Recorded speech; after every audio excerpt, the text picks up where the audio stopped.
Stefon Diggs trade starting to get some criticism. Did Nick Caserio get thrown a parade too early? Let's go inside the locker room.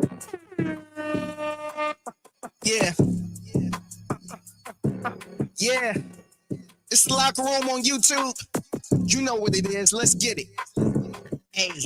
Locker room. Yeah, we in the locker room.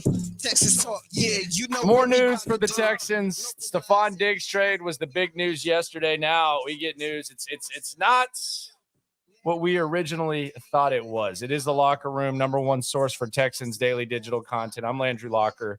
You can hear me Monday through Friday, 10 to 2 Central, Sports Radio 610, Odyssey app as well. Got a special guest coming through, Mike Meltser, who I'm starting to sense might be the guy that doesn't like this trade as much as initially thought. And the new news, I'll reset the new news with the Diggs trade. So initially, it looked as if Nick Caserio, when you combine the Minnesota trade and the trade for Stefon Diggs, initially it looked like they basically traded a first rounder for basically a first and second round flip is what it would have looked like based on, the fact that what they got from Minnesota, et cetera. And they also got the fifth and sixth back from Buffalo. But now, per Adam Schefter, the news comes out that the Texans wiped out the final 3 years of Stefon Diggs' contract.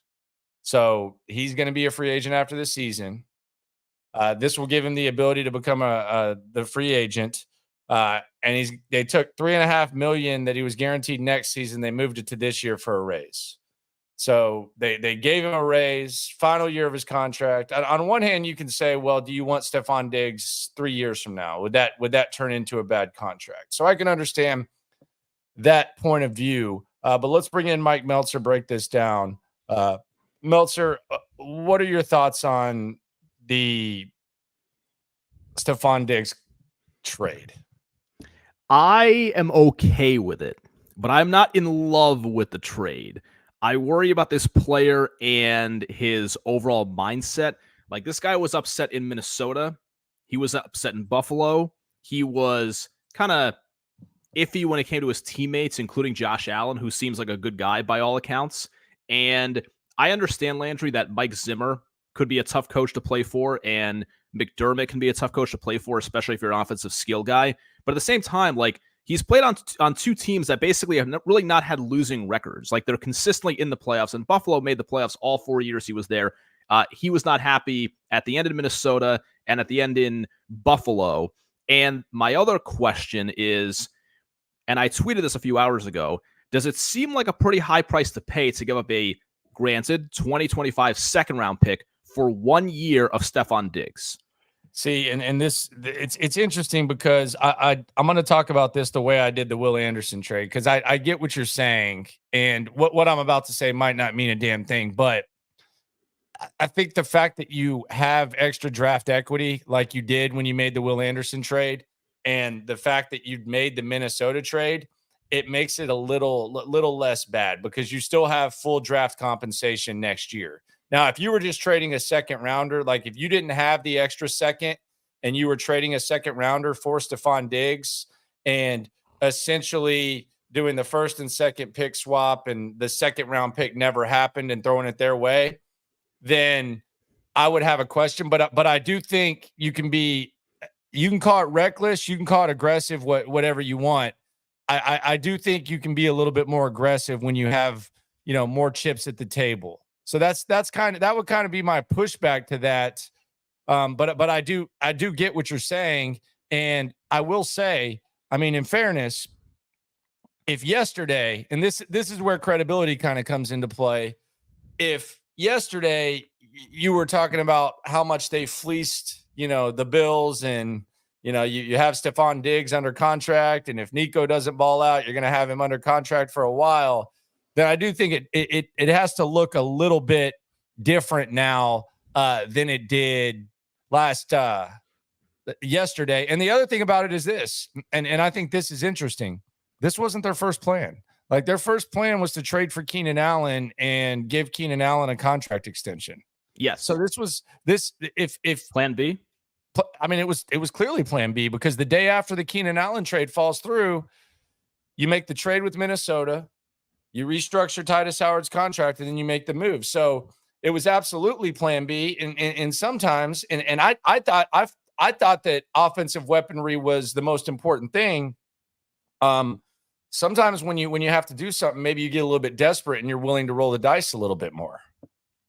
Yeah, and what I wonder about Landry with these kind of moves is, let's think about this in terms of the price that you paid versus what you could have gotten. Like, if you, let's take a 2025 second round pick, right? That's what they gave up for Stefon Diggs just in this trade.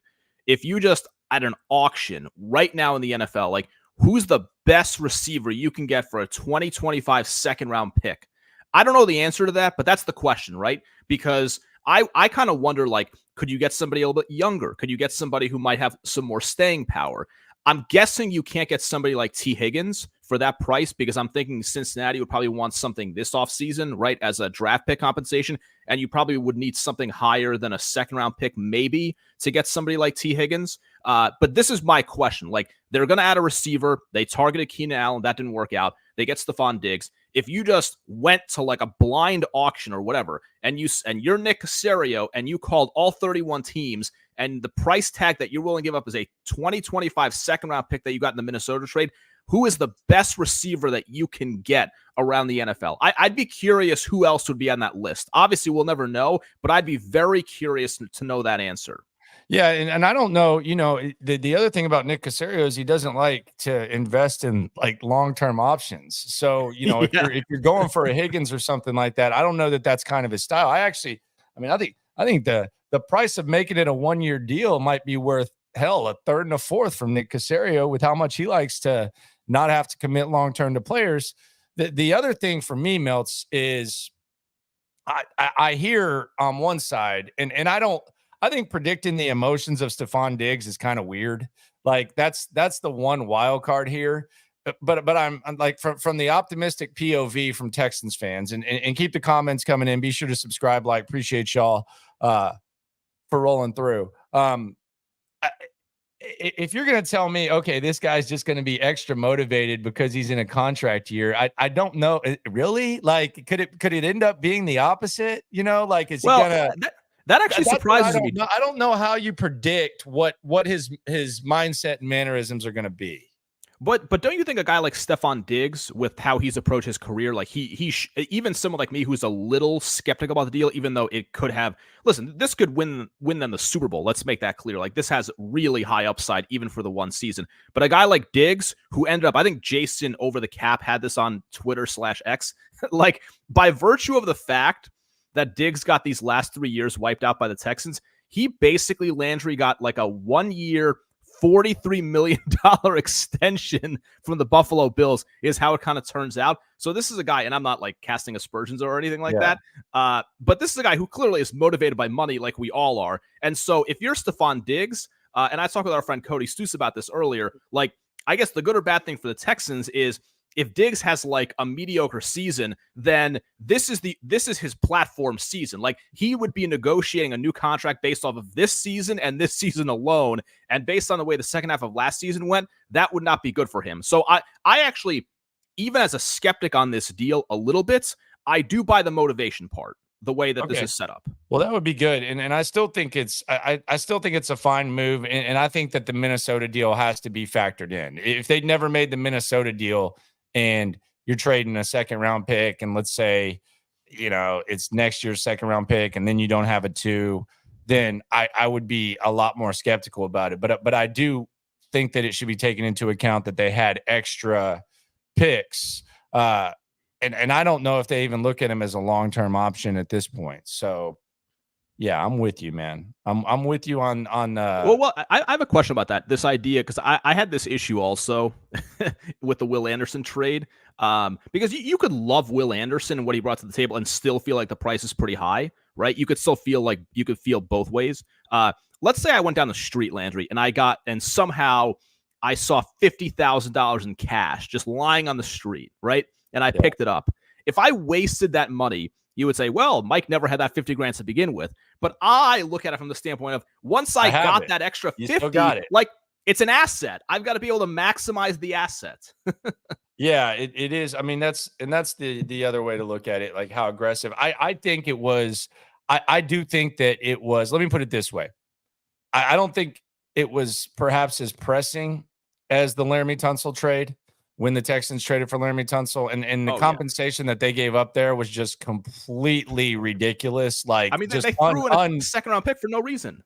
yeah. I mean, you In threw in that the way. second round pick and you took Kenny Stills, who they were probably going to cut. But Yeah. the one thing I will say is I personally thought it was a little bit of a very important thing for them to get offensive weapons, specifically like receivers. Yes. So I guess if you're going to make a desperate move and you have the extra draft compensation, I think this is pretty high upside. I don't know how bad it could get if Diggs. Yeah, it shouldn't be terrible. Like, yeah, this is not going to be a TO in Philadelphia 05 kind of situation, you would think. And the one thing I will say, Landry, is, and I'm sure others have pointed this out, because of the way that DeMeco Ryans is and the way that CJ Stroud is as well. Yeah, I don't think he's going to blow up DeMeco's locker room. Yeah, I feel like it's worth Nick Caserio kind of trading on that kind of political capital that DeMeco and CJ have to be able to bring in guys like this. I think Seth Payne may have mentioned this, right? Like the idea that, okay, you have leaders. Well, at some point, bring in people who need to be led. I can roll with that idea. I think that's fair. Yeah, I can get down with that. I just think, it's interesting. David on the super chat, and this was a controversial thing because I actually put this on my last video because Breer said it. But I've been corrected by guys who are more familiar with such thing. David says, let's not forget if Diggs decides to walk into free agency, I believe we get a comp pick. Correct me if I'm wrong. I personally love the trade. Let's effing go. I appreciate you very much, David. You do not get a comp pick. Now, you would have only gotten a fifth had he left if the contract had never been redone, which, I mean, it's hard to say that because it had a few years left on it. But let's say this was the final year of his contract and he left, then you would have gotten a fifth rounder because he would have been in his 10th season. And when guys are in their 10th season, the best you can get is a fifth rounder. But because they redid the original contract, you do not get a comp pick if he leaves. So that's not there. Ryan Crossingham, he's always, man, that guy's really smart at thinking like forward on like contracts and trades. I and enjoy stuff Ryan. like that. Like it's actually a skill that I admire very much. There's a lot of things where I can like forward think, but he's really good at like that type of thing. But he said that maybe perhaps that was why they threw in the random fifth and sixth rounder, because they knew this was going to happen. So it's almost like giving you your comp picks on a 1-year deal. So it almost, I don't know if that means that they're preparing for him to already leave or what, but I think that line of thinking would make a lot of sense as to why you throw in the fifth and sixth. Yeah, because that's something to consider. Again, it's hard to pick guys in the fifth and sixth rounds and have those guys stick around for a while. And I'd like to kind of look at like what the accumulated value of those picks are. It's probably not quite a fourth round pick, but that is value that Caserio is getting, especially the way he likes to move up and down the board. I'm guessing those picks will be used in some sort of fashion. So Derek, shout out to Derek. Appreciate you, my friend. Why would the Texans give up a chance to get trade compensation next offseason, and a trade would result in no dead money on the cap? I don't know. I get what you're saying. I don't know if Diggs, if this doesn't go well, I don't know that Diggs is tradable at 31 years old. Yep. So that's kind of risky. And the back end of the contract wasn't like overly appealing. So my thing would be, I don't know that Diggs is really that tradable. And that's the other thing about this trade. And this is why I was kind of surprised, is because a player of this caliber, let's just be honest. If Buffalo thinks that they're competing with the Chiefs, like let's pretend that they think they're competing with the Chiefs, you would think they at least are aware of the Texans. I've never been like a don't trade within the division, especially when a team is bad. But I mean, they were willing to trade with the Texans. Yes. So they know they're competing with the Texans in that, I'll just call it the second tier in the AFC, because I think everybody's in the second tier behind Kansas City. I think Kansas City is kind of like where the Bulls were with Jordan. Like everybody else is at the second tier. You got to prove that you're at the at the first tier. George Skinner. I'm not digging this. Good joke, man.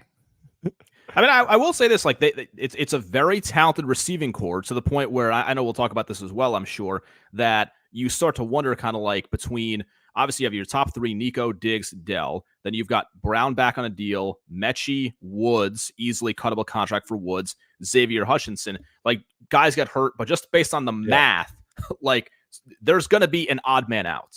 Yeah, it's a good receiving core though. I mean, I don't think like even Diggs, if he's playing, like the worst case scenario, it's not as good as we thought it was yesterday, but it's not like the end of the world. Like we're not sitting here saying this is the DeAndre Hopkins trade or you just traded for Terrell Owens from Philadelphia. Sure. H-Town TD 2000. Much appreciation, mi amigo. CJ completed 319 passes. He did miss 2 games between Nico, Tank, Diggs, Schultz, and Mixon. They combined for about 360 receptions last year.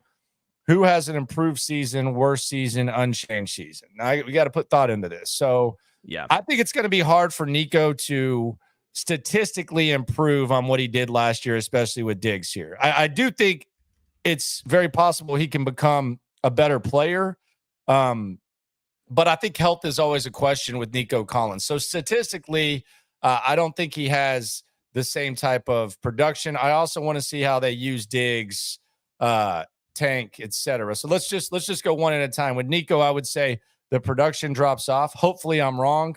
But I don't think he's like going to fall off of a cliff.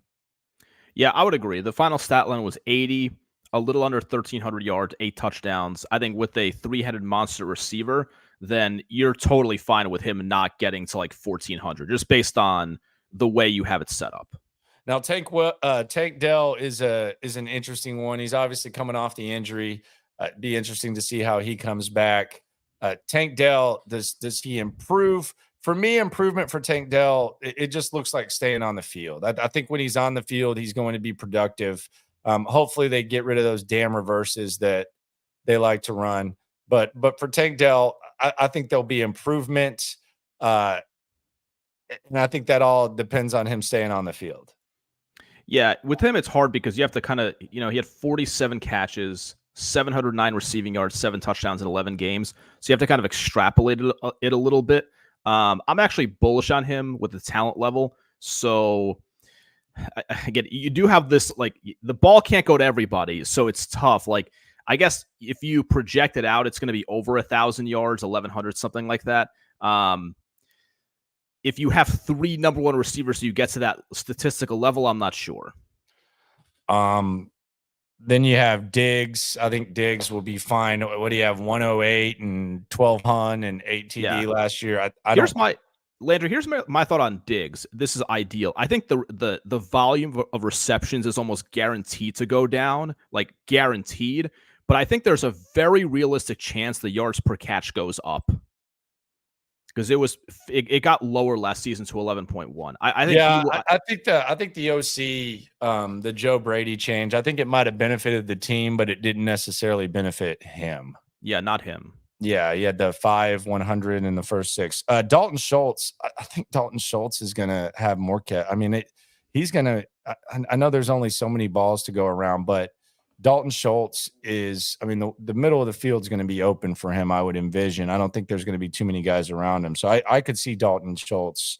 What did he have last year off the top of my, was it 59? Is that right? 59, 635, and 5. Yeah. So I could see him having, 65, 70, something like that. Yeah, this is a guy who's played with really talented receivers before. I think with his production, I actually would not anticipate a drop off with those numbers. Mixon, like as far as receiving, I think he's going to be fine. What did he have last year? Was it 60? How many catches did he have? Joe Mixon last season had 52 catches, 376, and then 3 touchdowns. So I want to see the other running back they get. I would like to see them get someone who can, help them in the passing game a little bit. But with Mixon, I mean, that probably comes down a little bit, I would think. I think the catches go down a little bit just based on the weapons you have with the receivers and Dalton Schultz. Much appreciation. for the question. Vincent Marks asks, who do you guys think is going to be in the slot? I think it's going to change. Yeah, I think it'll rotate. I think you'll see some Diggs, you'll see some Tank. I don't know how these other guys. I know that even Noah Brown can play in the slot a little bit. By the way, I like Noah Brown fine as a 4. Like if you're pushing Noah Brown down the depth chart and he's done what he's done, you're not dependent on it. I kind of like it. As this John Mechie like true slot receiver thing, I'm kind of over it. I saw yesterday. Matt Miller has to be the most clueless guy on national TV. What did he say? He's so dumb. Thought that was your guy.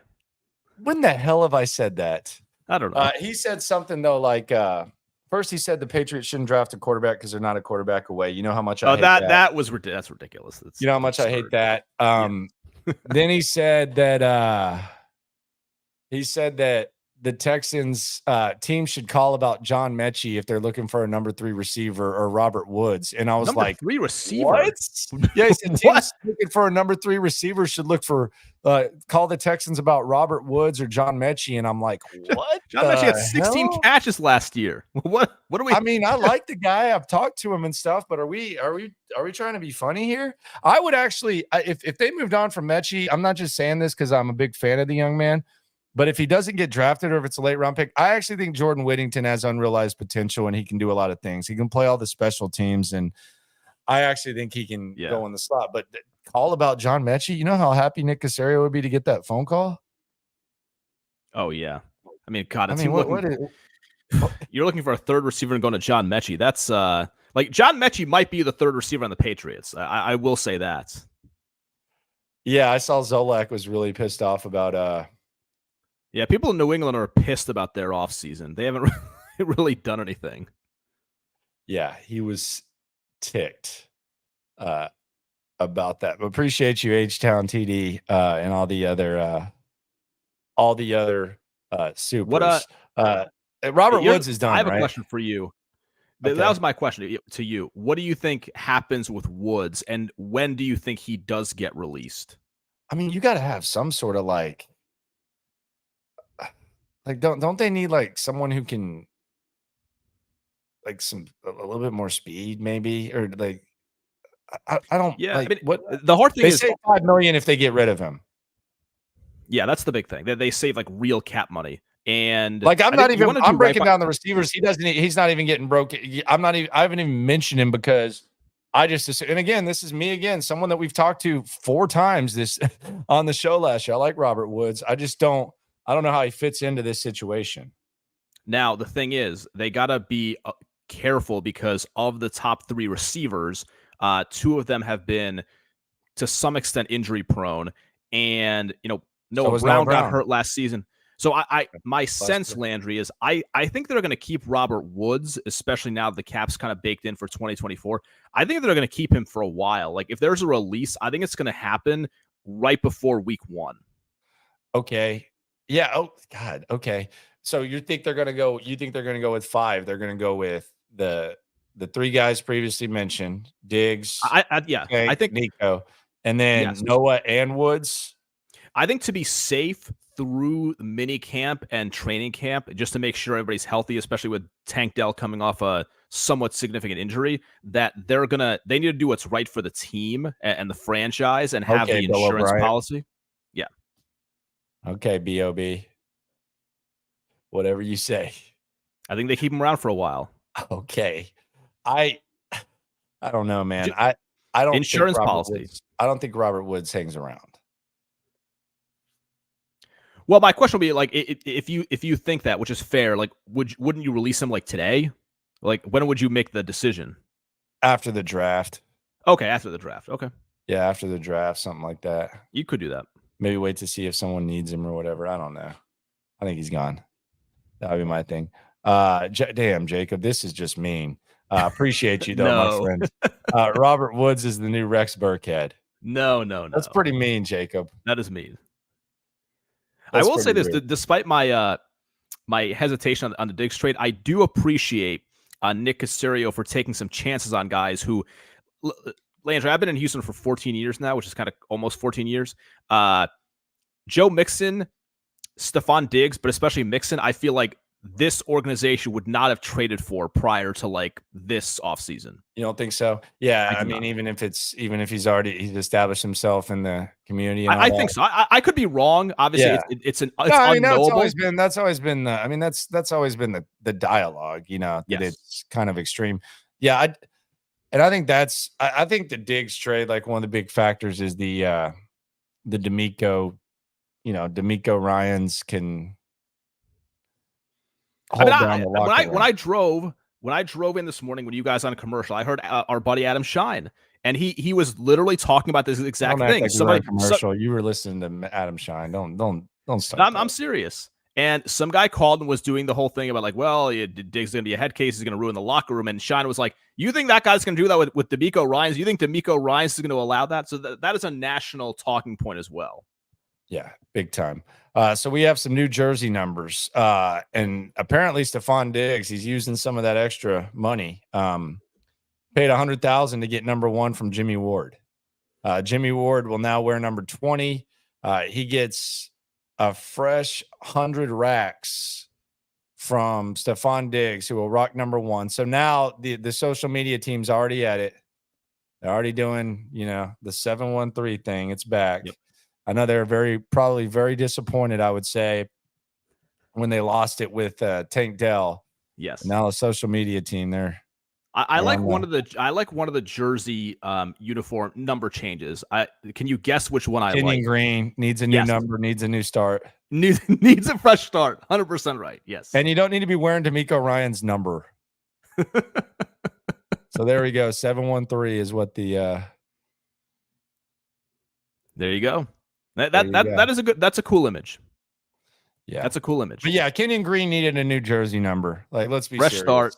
Start. So yeah, I don't mind Kenyon Green 76. Lonnie Johnson, yeah, you damn sure ain't wearing single digits like you did on the back end, my friend. 32 is good, thank you. Okuda 11 for a corner. Okay, there's got to be some symbolism there or something like that. There's got to be like some depth. If you're going to wear 11 as a corner, there's some sort of depth there, right? I don't know. Alshair's going to wear number 0. That's that sick. I like. 0 is a cool number. And then Daniil Hunter's going to wear 55. I'm fine with that. You know what I think that they should do with 59? I think they should make it like almost like the A&M 12th man, where D'Amico picks like his favorite linebacker or D lineman, and he gives him 59. And it's like a rotating each year number where we're throwing 59 out there. That's valid. All the time. I'm kind of just kidding. Cody Stute's taking it serious. He's joining the chat. Cody, what's up? I'm disgusted by that. Which part? I'm disgusted by the Make-A-Wish number that you tried to turn 59 into. What do you want to do? Retire it? No, you should have to be a multi-time Pro Bowler to get it. Oh, okay. So you just got to earn the 59? Yep. You got to earn the 59. And you either have to have been a badass that they signed or trade for, or you have to pay the big money to make it happen. Shout out to Big Zay, Ran, Cody Stutes, Mike Meltser here. Do you think Diggs' move negates them from paying Nico as a number 1 so much? No, I mean, not at all, especially now he's going to be a free agent. So not at all. I think the fact, like, if anything, this news today actually probably good for Nico, I would think. I just did a video on this. This helps Nico Collins from a negotiating standpoint greatly. How so? Well, because Stefon Diggs is not guaranteed to be on the roster beyond this season. Okay. And you're telling me a year from now you want to head into a season with Tank Dell as the top wide receiver? I like Tank, but oh wow, shots fired. Him by himself isn't going to get it done. And Diggs and this organization under Nick Caserio seems hesitant. I don't want to say that they won't, but they seem hesitant to use the franchise tag. Just the way Caserio talked about it at the scouting combine when I asked him about it. And so it's like they're not going to tag either one of these guys if they're headed to free agency. So Nico Collins, if he has another good year, I mean, he's got all the negotiating leverage. What are you basing that on? They're hesitant to use the franchise tag because of one comment from Caserio this year? Well, the way Caserio talked about how it sets the market for the negotiation with the player, and that doesn't seem like something that he wants to do.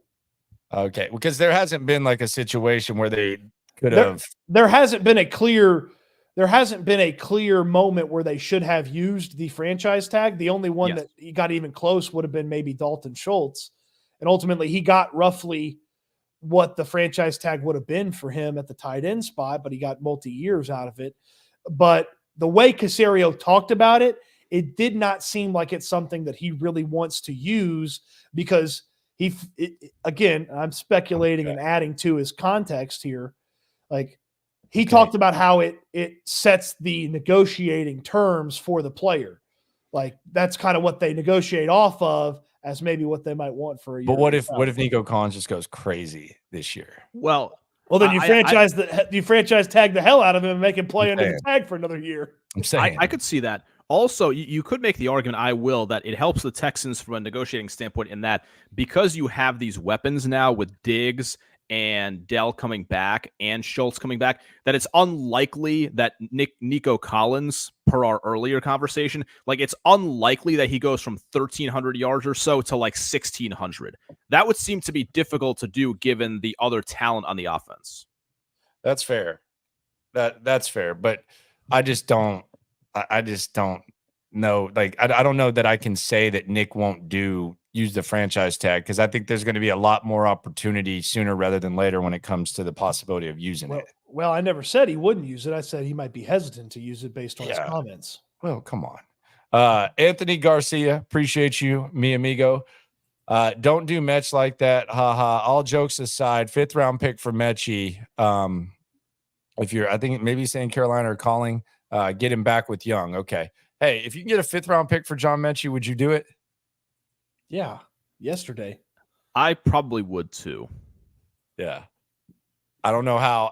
I don't know how he fits into what they're doing right now.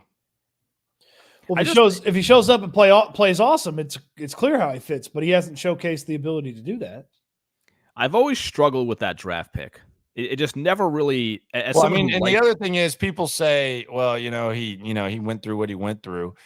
He had a torn ACL too when you drafted him. Yeah, and Mechie at Alabama, he was known as one of these like culture, works very hard, is very productive, but like he never had like this unbelievable skill set in terms of either height or hands or speed or quickness. That's what never really made sense to me as a 2nd round pick. Yeah, and I mean you had and then last season he's dropping passes left and right. James Cook, bro. Yep. Kind of happens. So, Stoots, I've been looking at your videos a little bit. What do you think about these new developments of the trade? It's kind of been one of those things you got to gather. I think you got to factor in that they had extra compensation. If they would have just traded a second and let's say they only had one now and they didn't have one next year, I think you look at it different. Now, Mike Meltser looks at it as I found $50,000. You can say, well, it wasn't mine to begin with, but still use it wisely. Where are you at? I don't like the adjustment because I don't see how it benefits the Texans in any way. It greatly benefits Stefon Diggs, but I don't see a scenario where Diggs plays well and it helps the Texans.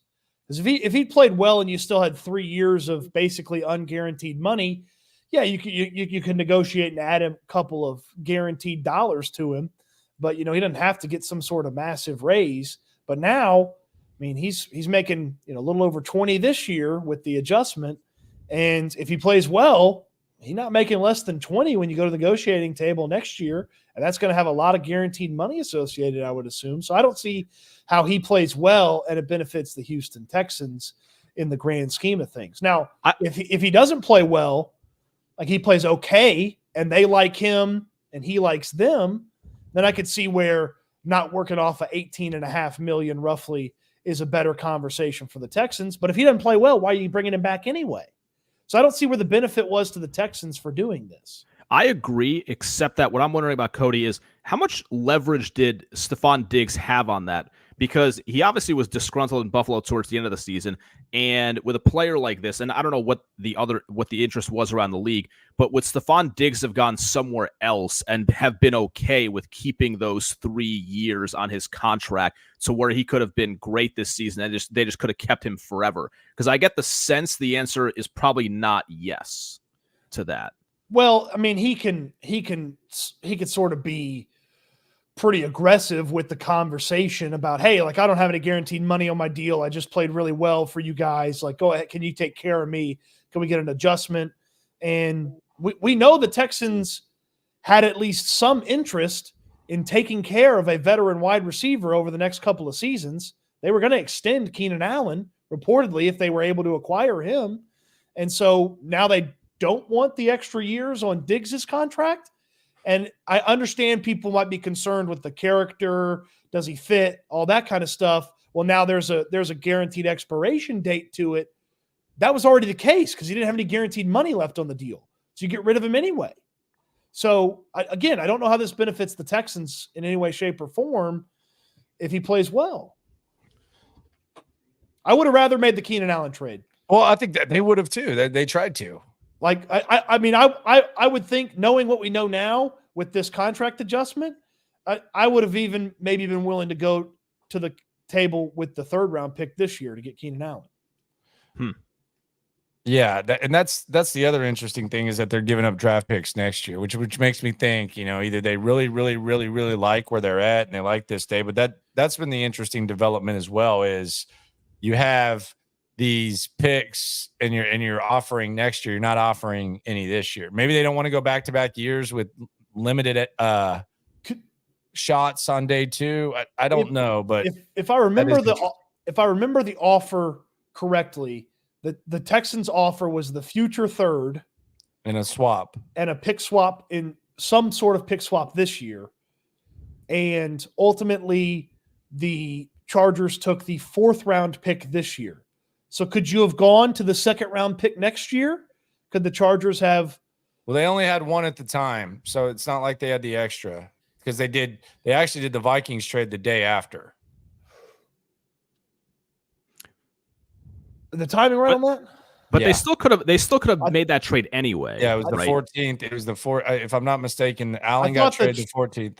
I thought the the Vikings trade was made the 15th, and then Titus Howard was extended. What was it? The 28th. I thought that the trade happened on a Friday and the Keenan Allen stuff popped up the next day. No, the Keenan Allen stuff was before that. Look it up. One thing I will point out here, if you look at the team building with Stroud on the rookie contract, it's very defensible, and we'll see how it works out. But they've added old guys, right? Like not super old, but older players. When you look at Diggs, Mixon, Autry, Hunter. Like they did not do, and I'm just going to throw out players at random here. I'm not saying they should have gone after. Why you're confused, I'm just telling you, is because the news that the Texans were in on Keenan Allen came out a little bit later, but that was the day. The official trade was the day before. Gotcha. So the news that they were in on him came out after, but the actual trade happened, and then the day after the Vikings happened. That's where your confusion is. Okay, I got you. One thing you could do when a quarterback's on a rookie deal is, for example, like Brian Burns got traded for a 2 and a 5, got a huge deal. The Bears traded for Montez Sweat. Obviously, that was during the season. So you could have added guys who would be here like 4 to 5 years down the road. They have chosen to add guys who, barring something surprising, will not be here in 5 years. So we'll see what happens these next 2 years, that they can maximize this window. Yeah, the 2-year thing is interesting. I don't necessarily think it's the worst approach. Like I haven't, there hasn't been a situation where I'm like, because most of these guys, like when you get 4-year deals, it's 2 years anyways. So I don't have a problem with the 2-year approach. Eventually, you're probably going to have to change when you start looking at some of the young guys on the roster. Like I don't think Nick Caserio is going to go up to, any of these core young guys and say, hey, I want to give you a 2-year deal. I just think he likes the roster churning in free agency. So I don't necessarily hate the 2-year thing. I don't have, it doesn't irk me at all. What have you talked about the fact that the Texans approached the Vikings about this deal? About the trade down? The trade down? Like it feels like they had a lot of stuff spinning all at once. I think it was all Diggs. I think if you go through the steps, it was a 21-day window. It was the Keenan Allen trade happens. That's day 1. Day 2, they do the Minnesota trade, so they get the extra 2nd round pick where they can trade it. Some time goes by. I think it's like day 18 or 19, 17. I have it written down. It's on a previous video. They restructured Titus's contract, and then you have the Diggs trade. That's all in like a 3-week window. So, And then I actually think it was a pivot for Diggs after they didn't get Keenan Allen because they thought that was their best option. And then based on the way Joe Mixon's talked about this, where he kind of hinted that they've been working on it for a few weeks, that this was, it's not Bill O'Brien from Carlos Hyde to David Johnson, but it was a clear move when Keenan Allen wasn't the player. No, it was a pivot, and it was a better pivot. Like, it's not like you traded DeAndre Hopkins for a second and David Johnson because Carlos Hyde said no to you. That might be my that might be my favorite Landry investigation like ever. Like, literally, how is your backup plan so ridiculous? Like, literally, you would have been so much better off had Carlos Hyde just said yes to whatever contract, even if they would have traded Hopkins anyway, which I'm sure they would have. Like, even if Hyde had just said yes, just not to have David Johnson around. Yeah, and the other thing is, and I compared it before you came in here, Stutes. I compared it to the Laramie Tunsil deal because I think they're kind of desperate for a receiver. Now, fortunately, you're not giving up, 2 firsts and a second and taking back a receiver who perhaps was going to get cut. But I do think there was a certain level of desperation to get offensive weapons, which I agree with. I mean, I don't know what their other options would have been. Maybe you could say T. Higgins. Maybe you could say Brandon Ayuk. That's going to be expensive as hell. And quite frankly, that would actually put the status and the evaluation of Nico Collins perhaps in jeopardy, because if you bring in Higgins and you bring in Ayuk, you're probably going to sign those guys, and it might make the Nico Collins thing more difficult. And quite frankly, for all the times that I've said, I don't know if Nico Collins is like a quote number one guy. I think he's on the same level as Brandon Ayuk and T. Higgins. So I think if you're going to bring those guys in and you're going to do so at the sake of Nico Collins, I think that's a problem. But I don't necessarily think Stefan Diggs, especially with the way they did it, I think that still allows you to at least evaluate Nico Collins, and it really doesn't change anything when it comes to what you want to do with him. It seemingly could have always been a 1-year commitment, Stefan Diggs contract adjustment or not. An Ayuk trade or a T. Higgins trade was always at minimum 3 or more years in a commitment standpoint. Like, because those guys were going to get new deals, and it's not going to be a new 1-year deal. It's going to be a new multi-year deal. The other thing for me, and I don't know how to look at this, and this is why I like talking with you guys, because the brain kind of gets flowing. But so let's pretend that Stefan Diggs was in the last year of his contract. Okay, let's pretend he was in the last year of his contract. He kind of was when you traded for him, because that guaranteed money drops off. Yeah, but let's just pretend like he had 1 year left on his contract. Will we be looking at the deal like as a little bit much if giving up the second? Like, would we have looked at it as that was a little bit much, or does the shorter term commitment, does that make it more appealing? And also keep in mind that you had the extra second from the Vikings. I could see both, but this is what I mentioned with Landry at the start of this YouTube. And Cody, I'm curious what your perspective is on this. And it's a hard thing to know because you have to really know all 31 teams.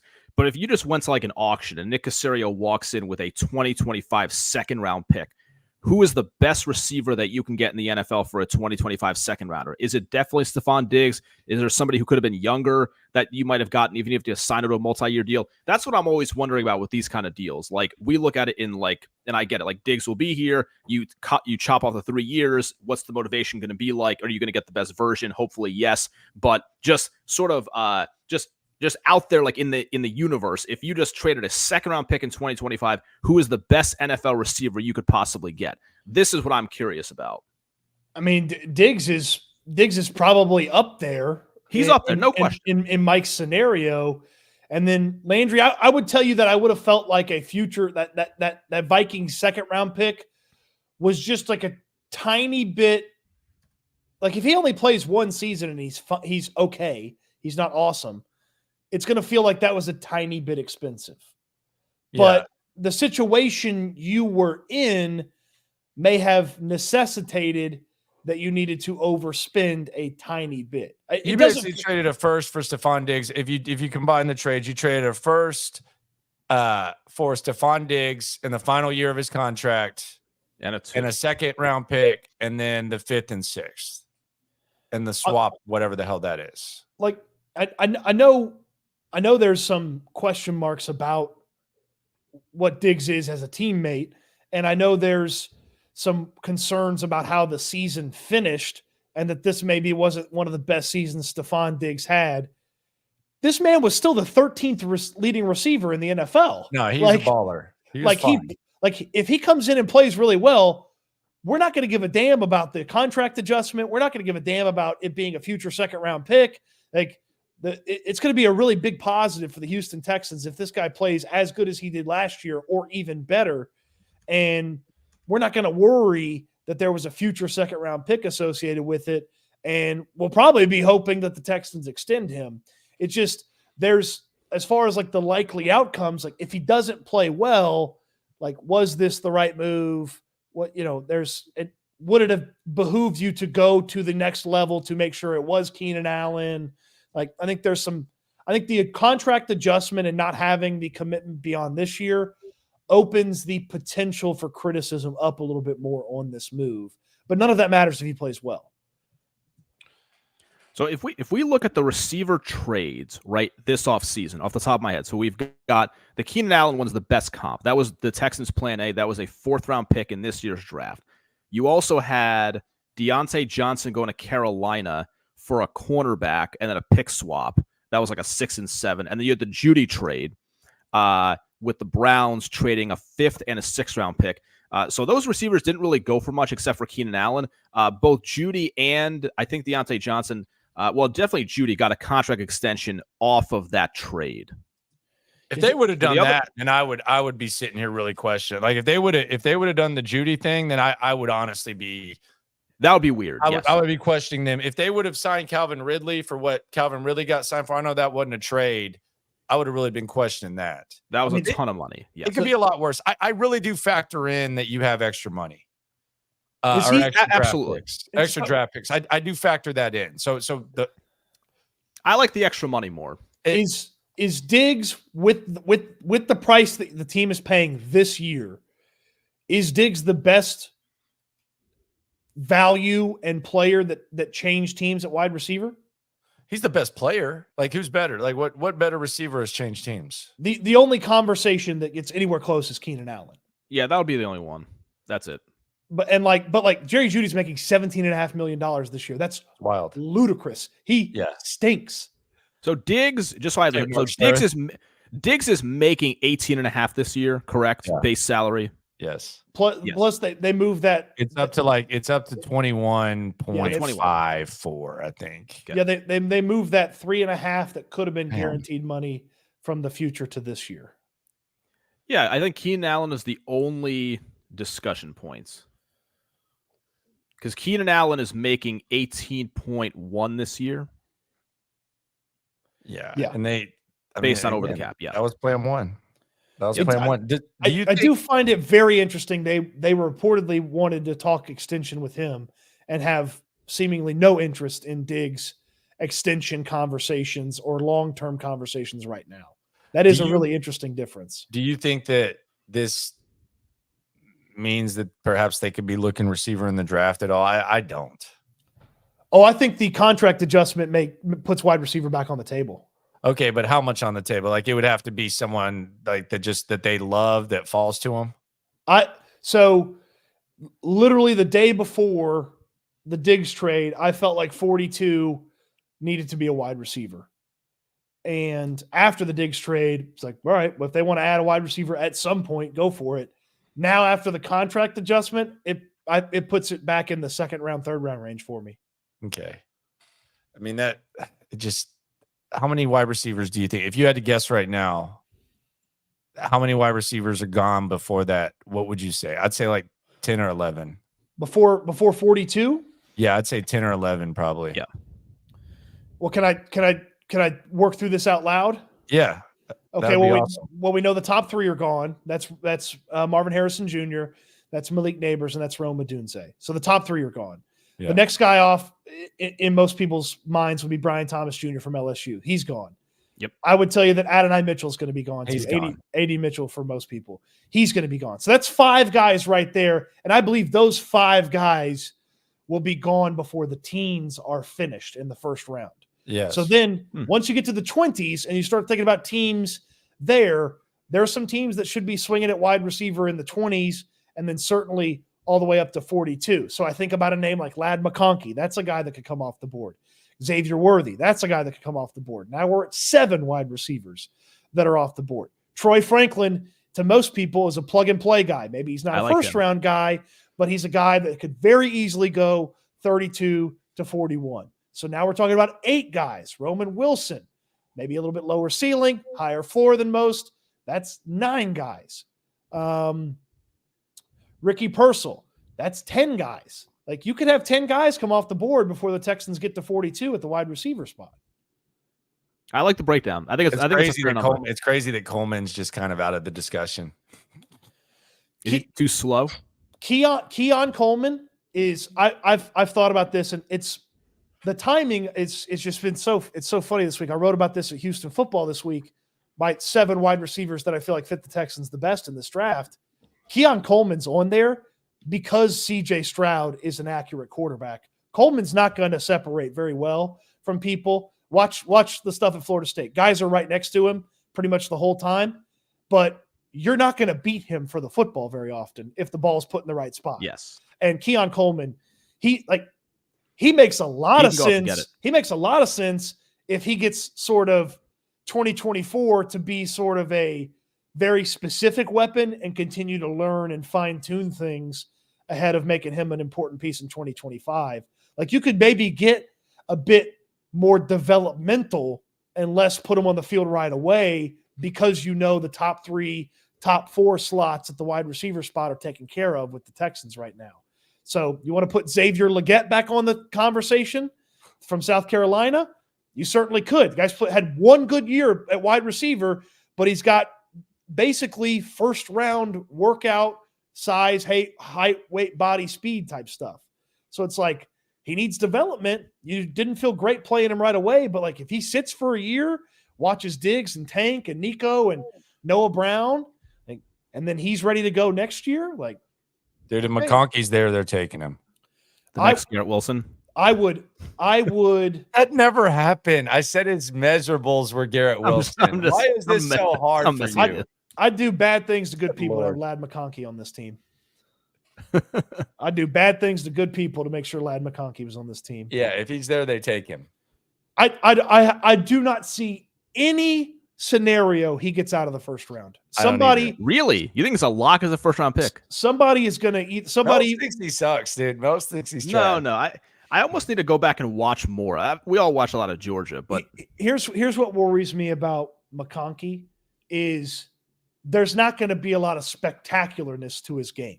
He's not rangy to where he's going to make crazy catches. He'll beat guys. He'll get open. You find him. You throw him the football. It's pretty easy stuff, but he's not making some sort of spectacular grab with somebody on him, like a one-handed rip down like Ricky Purcell can do, where there's clips of him just ripping the ball out of the air with one hand. Like McConkey's not doing that. You got to put the ball on McConkey because he ran the right route, the perfect route, and he's open. That's why you got to win with Ladd McConkey. Yeah. He's more athletic than people thought, though. Mahomes would have a field day with McConkey. They would kill people if they got McConkey. God. I know he was hurt part of last season. This guy caught 30 passes in 2023. And they don't throw. Nobody's like completely set the world on fire at Georgia. Nothing. You know, Brock Bowers had 56 catches. Also hurt this year a little bit. Also hurt this year. Yes, also hurt. And McConkey's one of these college football players that doesn't drive crazy, like his teammates at Georgia and Rashee Rice. Oh, wow. Yeah, that's a plus. I heard he rides a bike.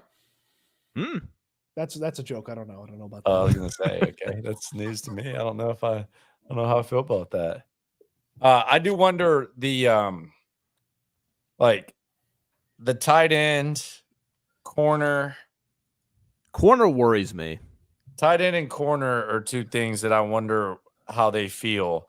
They need help at corner.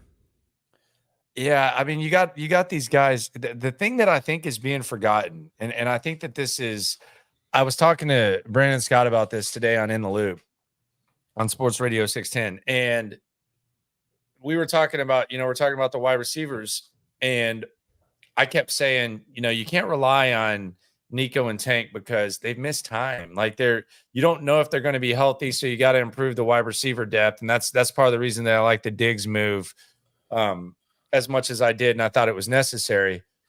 But I almost feel like it's been forgotten, and I don't want to say people are forgetting or anything like that, but it feels like it's been forgotten that Derek Stingley gets hurt. Like, so it's one thing to say, okay, Okudah and Henderson, they can hold it down and maybe be viable options for Steven Nelson. Like, let's just say best case scenario. Let's say that Okudah is balling and he's doing stuff similar to Steven Nelson. You still don't know. I know it was elite. It was all pro first team caliber ball that you got from Stingley last year. And it was when you really needed him. So you kind of just forgot that he missed a decent chunk of the season. But there's a good chance, a better than good chance, that your second and third corners are going to have to be your first and second at some time, as long as you have Derek Stingley. Man, 4 consecutive football seasons, Derek Stingley's drastically had affected by injury. 2 in the NFL, last 2 at LSU. And they're betting on him being a lockdown guy over there. I mean, think about it. When Stingley was down to start the season early on, Steven Nelson played really well. He held it down. Like he was one of the best players on the team in those first few weeks. And Okudah's got injury concerns in his history. It's part of the reason he didn't pan out initially, is because of the injury concerns. And Henderson hasn't worked out in 2 places, it feels like. Henderson is not reliable on or off the field. Is he good? Well, that's a whole other conversation. I don't know. You could be good and unreliable. Like Derek Stingley is very good and a little unreliable. Here's what somebody told me about CJ Henderson. They said there's going to be a stretch at some point where he plays like an all-pro for 2 straight weeks, and then you're going to wonder for the next 7 weeks. I'll take that. Why can't he do that? Hey, if you're telling me my third corner is going to play like an all-pro for 2 weeks, I'll take that. Yeah, the scary part is he very easily, due to injuries, could be the number 1 cornerback 1 week. And it's that's nerve-wracking. That's kind of scary. Asman asks, who's the next media member to go on the McLean Hall of Fame? You got to put Matt Musil. You got Berman's already there, right? Berman's there, yeah. So he's there. We have 2 members. There. Yeah, so you got to put Matt Musil. Yeah, you got to put him in. Does Musil have like the long wait, like they make baseball players wait, or do they put him in right away? You can't do that to him. McLean and Berman are first ballot, so Matt Musil's second ballot. He doesn't get the call. He doesn't get the first ballot one.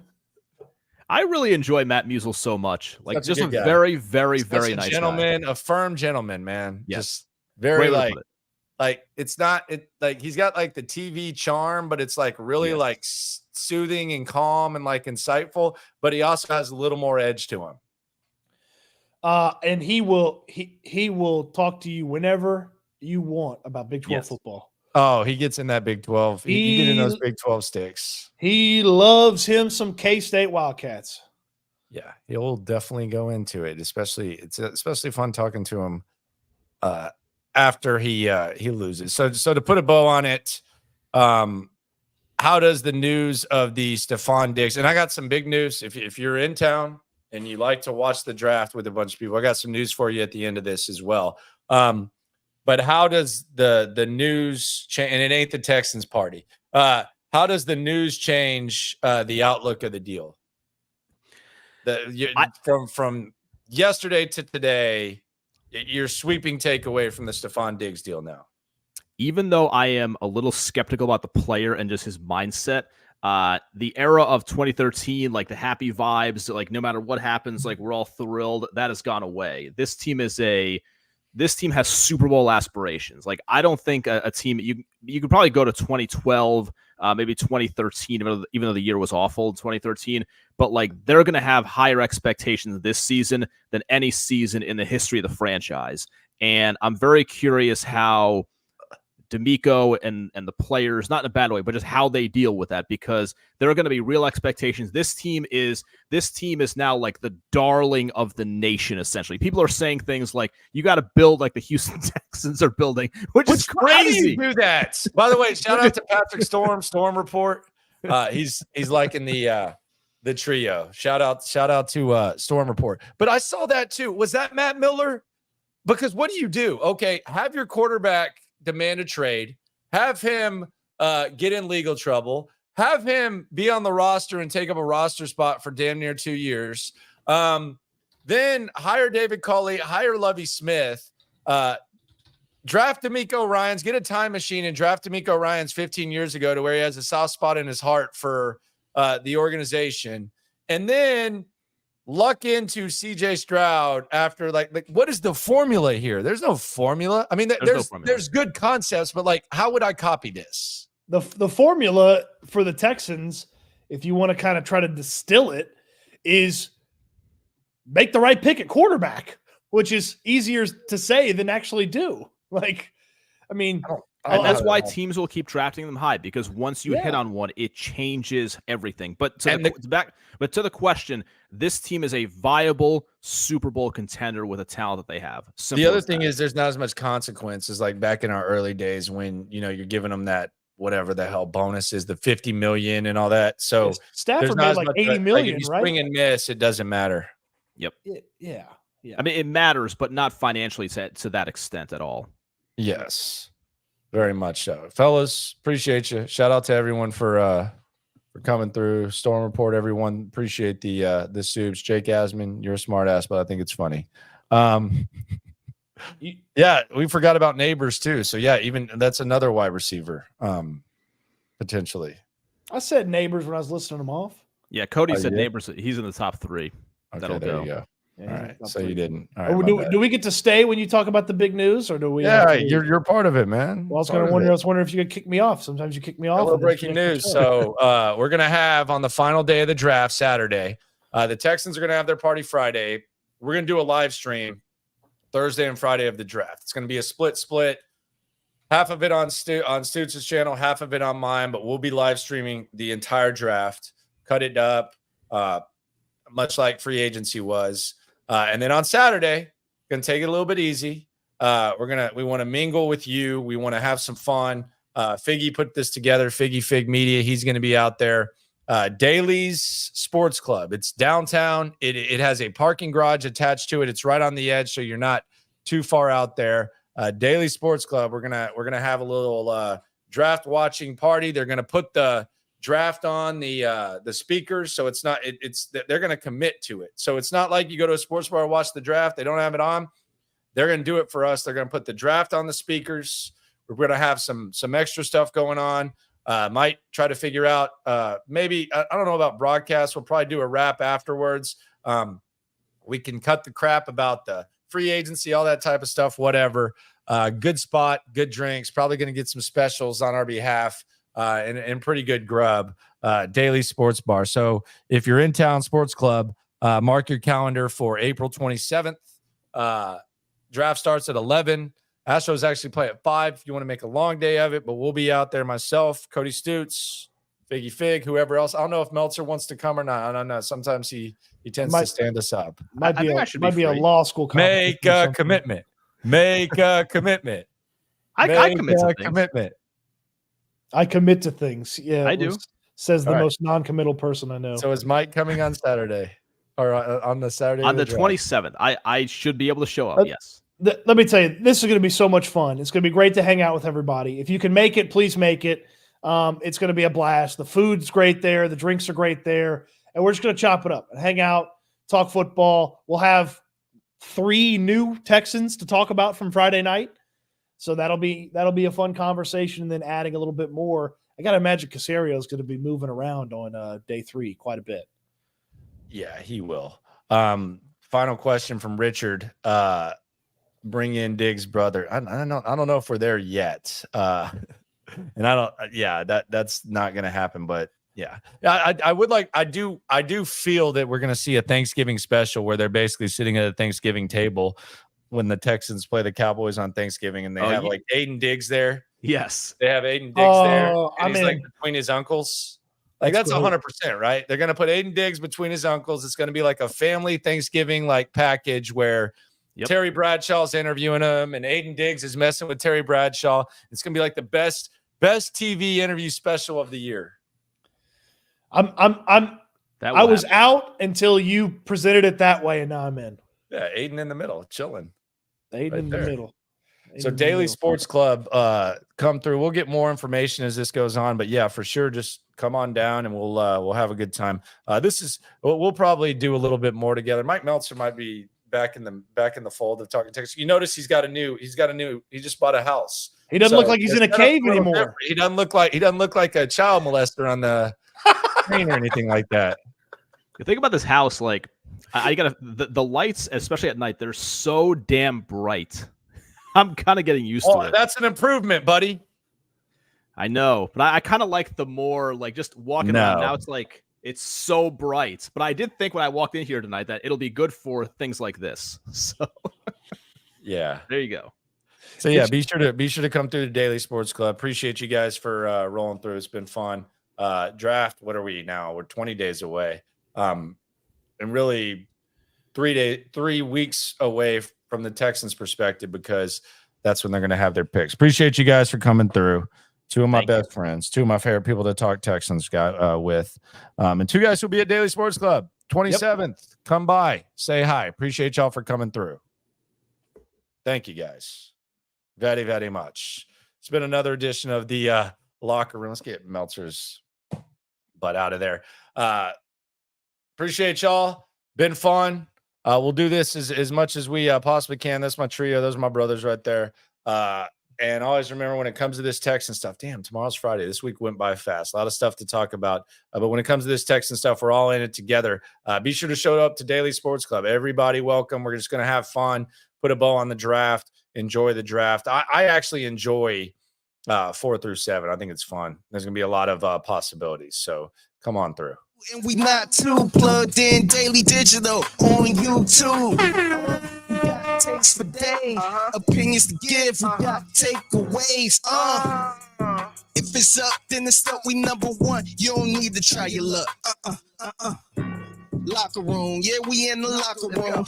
Texas talk, yeah, you know what we about to do. Localize every angle's what we really do. We the source, we the pulse of the city too.